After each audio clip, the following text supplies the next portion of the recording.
Registration কি বলবো আসলে তারা এক কথার লোক আসছে শুক্রবার দিন না তন্ময় ভাই আসো বাদ বাকিরা তন্ময় ভাইতে শুনি এটা পুরা হবে তন্মন ভাই একটু যা কীভাবে আমার কাছে আসছেন আমার আন্টি আসছে ওনার বোন আসছে উনিও মনে আন্টি আমার কারণ বোন মনে হয় 2 বোন ওটা ভাই আচ্ছা যাই হোক শুনি কীভাবে আসছেন তন্ময় ভাই একটু জোরে বললেন। আসছিলাম আমার এক ক্লোজ এক ছোট ভাই বলছিল আপনার পেজের কথা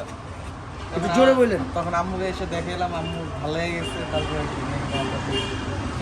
কম দামে পাইছেন কিন্তু আর সত্যি কথা খুশি আমি স্যাটিসফাইড স্যাটিসফাই ভাইয়ের আমার গাড়ির সাথে এক্সচেঞ্জ করছে আমার প্রিমিও গাড়ির সাথে ওনার প্রিমিওটা খুব সুন্দর অনেক সুন্দর গাড়ি তো যারা আছেন আমি বাপমার কথা বলে আপনার কেমন লাগে কারণ প্রত্যেকটা ছেলের কি বলা দরকার আন্টি যে আমি বাপমার কথা বলি আপনাদের কেমন লাগে প্রত্যেকটা ছেলে মেয়ে বলা প্রয়োজন না কারণ তার বাপমার উপরে কেয়ার করবে বা যত্ন নিবে।